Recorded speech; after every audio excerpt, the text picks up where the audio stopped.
दोस्तों, नवरात्रि इतना पावन महीना है कि आप इसमें जो भी करते हैं उसका 4 गुना आपको मिलता है। नवरात्रि के पावन दिन जब पूरा घर माता रानी की भक्ति में डूबा था, तब कुछ ऐसा हुआ जिसे आज तक कोई नहीं भूल पाया।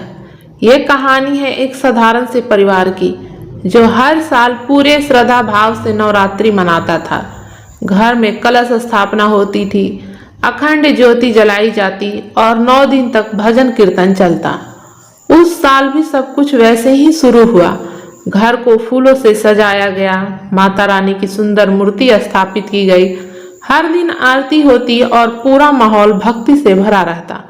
5वां दिन था नवरात्रि का। शाम की आरती के बाद सब लोग अपने अपने काम में लग गए, लेकिन तभी घर की छोटी बहू ने कुछ अजीब सा देखा। माता रानी की मूर्ति के सामने रखी ज्योति अचानक बहुत तेज जलने लगी, जैसे हवा के बिना ही लौ ऊंची उठ रही हो।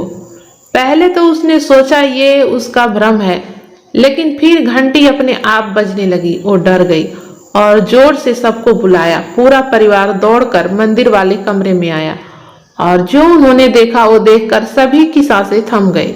मूर्ति के पास एक हल्की सी चमक दिखाई दे रही थी, जैसे कोई दिव्य प्रकाश हो। धीरे धीरे वो प्रकाश और तेज होता गया और कुछ पलों के लिए ऐसा लगा जैसे माता रानी स्वयं वहां खड़ी है। घर के कुछ लोग डर गए, किसी के हाथ कांपने लगे तो कोई रोने लगा। लेकिन तभी दादी जी ने हाथ जोड़कर कहा, डरो मत, ये डरने की नहीं, आशीर्वाद की बात। जैसे ही उन्होंने ये कहा, माहौल बदलने लगा। डर की जगह एक शांति सी छा गई। कुछ ही क्षणों में वो प्रकाश धीरे धीरे गायब हो गया और सब कुछ सामान्य हो गया।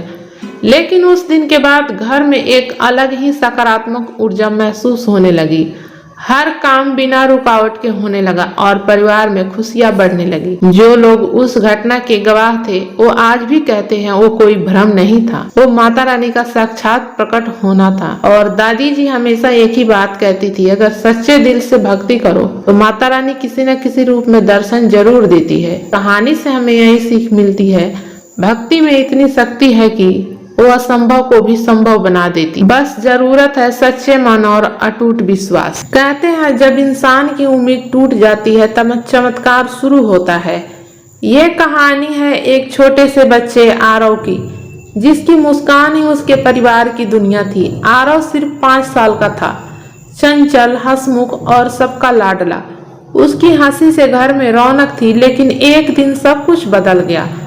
अचानक आरव को तेज बुखार आया। पहले तो परिवार ने सोचा कि ये सामान्य होगा, लेकिन कुछ ही घंटों में उसकी हालत बिगड़ने लगी। वो बेहोश हो गया। घबराकर परिवार उसे अस्पताल ले गया। डॉक्टर ने तुरंत आईसीयू में भर्ती किया। मशीनों की आवाज, डॉक्टरों की भाग दौड़ और बाहर खड़े माँ बाप की कांपती उम्मीदें। डॉक्टर ने बाहर आकर कहा, बच्चे की हालत बहुत गंभीर है, हम पूरी कोशिश कर रहे हैं लेकिन कुछ कहा नहीं जा सकता। ये सुनते ही माँ के पैरों तले जमीन खिसक गई। पिता की आंखों में आंसू आ गए। पूरा परिवार टूट चुका था।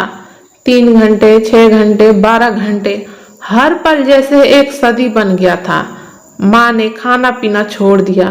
वो बस एक कोने में बैठकर माता रानी का नाम जप रही थी। हे माता रानी, मेरा बच्चा मुझे वापस दे दो, उसकी सारी तकलीफ मुझे दे दो। रात के करीब 2 बजे जब सब थक कर चुप हो गए थे, तब अचानक कुछ अजीब हुआ। माँ को लगा जैसे किसी ने उसके सिर पर हाथ रखा हो। उसने आंखें खोली। सामने आईसीयू के दरवाजे के पास एक हल्की सी रोशनी थी। उस रोशनी में उसे ऐसा महसूस हुआ जैसे माता रानी उसे देख रही है। माँ की आंखों से आंसू बहने लगे, लेकिन इस बार दिल में डर नहीं, एक अजीब सा विश्वास था। सुबह होते ही डॉक्टर बाहर आए। उनके चेहरे पर हैरानी थी। उन्होंने कहा, ये एक चमत्कार है। रात में अचानक बच्चे की हालत सुधरने लगी।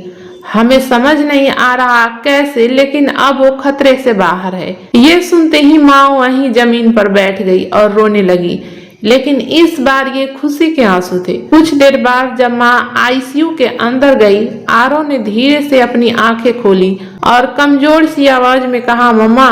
बस वो एक शब्द और पूरी दुनिया जैसे वापस मिल गई। कुछ दिनों में आरव पूरी तरह ठीक हो गया और जब वो घर लौटा तो हर कोई यही कह रहा था ये सिर्फ इलाज नहीं, ये माता रानी का चमत्कार है।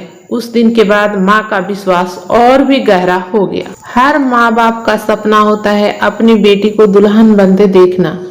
रीना की शादी तय हो चुकी थी, घर में खुशियों का माहौल था। माँ हर दिन माता रानी के सामने दीप जलाती और बस एक ही प्रार्थना करती, हे माता रानी, मेरी बेटी का घर हमेशा खुशियों से भरा रहे।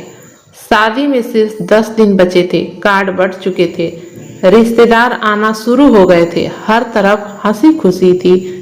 सीमा भी अपने नए जीवन के सपने सजा रही थी, लेकिन तभी एक ऐसा तूफान आया जिसने सब कुछ हिलाकर रख दिया। एक फोन कॉल आया लड़के वालों की तरफ से और उन्होंने कहा, हमें ये रिश्ता मंजूर नहीं है। बस ये एक लाइन और पूरा घर टूट गया। सीमा की माँ वहीं जमीन पर बैठ गई, पिता की आंखों में आंसू आ गए और सीमा वो बिल्कुल चुप हो गई, जैसे उसकी सारी आवाज छिन गई हो। उस रात किसी ने खाना नहीं खाया, घर में सिर्फ सन्नाटा था। हर कोई बस यही सोच रहा था कि आखिर ऐसा क्यों हुआ, क्या कमी रह गई थी। सीमा की माँ रोते रोते सो गई और तभी कुछ अद्भुत हुआ। उन्हें एक सपना आया। उन्होंने देखा एक तेज रोशनी और उस रोशनी के बीच माता रानी खड़ी है। उनका चेहरा शांत था, आंखों में करुणा थी। माता रानी ने कहा, डर मत, जो हो रहा है तेरे भले के लिए हो रहा है। सुबह होते ही माँ मंदिर पहुंची, दिल में थोड़ा सा विश्वास और बहुत सारा दर्द लेकर। जैसे ही वो मंदिर के अंदर गई, पंडित जी ने बिना कुछ पूछे कहा, बेटी चिंता मत करो, माता रानी सब ठीक करेंगी। यह सुनकर माँ हैरान रह गई। उसने तो किसी से कुछ नहीं कहा था, फिर ये कैसे? तभी अचानक एक लाल चुनरी हवा में उड़कर आई और सीधे रीना के हाथों में आ गिरी। उस पल जैसे समय रुक गया। माँ की आंखों में आंसू आ गए, लेकिन इस बार वो दुख के नहीं, विश्वास के थे। अब उसे यकीन हो गया था ये कोई संजोग नहीं है, ये माता रानी का संकेत है। लेकिन असली चमत्कार अभी बाकी था। तो दोस्तों, पूरा जानने के लिए वीडियो के अंत तक बने रहे। दोस्तों, आप सबसे छोटी सी रिक्वेस्ट है, अगर आपको मेरी वीडियो अच्छी लगी हो तो वीडियो को लाइक शेयर करें, चैनल को सब्सक्राइब करें। तो चलिए आगे की कहानी सुन लेते हैं, किस प्रकार से माता रानी ने सीमा की शादी को बचाया। अगले ही दिन सीमा के पिता के फोन की घंटी बजी। उन्होंने फोन उठाया और वो आवाज आई। वो सुनकर सब चौंक गए। ये वही लड़के वाले थे। उन्होंने कहा, हमें माफ कर दीजिए, हमसे बहुत बड़ी गलती हो गई। घर में सन्नाटा छा गया, किसी को यकीन नहीं हो रहा था।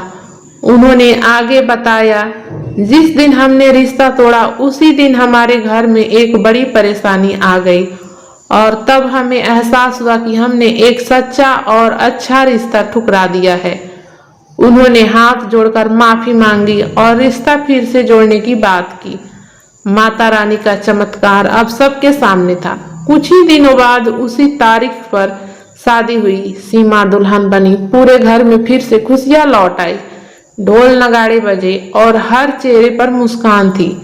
जब सीमा विदा हो रही थी, उसकी माँ ने आसमान की तरफ देखा, हाथ जोड़कर कहा, धन्यवाद माता रानी, आपने मेरी लाज रखी। इस कहानी से एक ही सीख मिलती है, कभी कभी जो हमें बुरा लगता है, जो हमें तोड़ देता है, वहीं आगे चलकर हमारे लिए सबसे बड़ा आशीर्वाद बन जाता है। बस जरूरत होती है विश्वास की और सच्चे दिल से की गई प्रार्थना की। दोस्तों, आप सबको कहानी कैसी लगी कमेंट बॉक्स में जय माता दी जरूर लिखें। ऐसे ही कहानी सुनने के लिए हमारे चैनल को सब्सक्राइब कर लें, क्योंकि इस चैनल पर मैं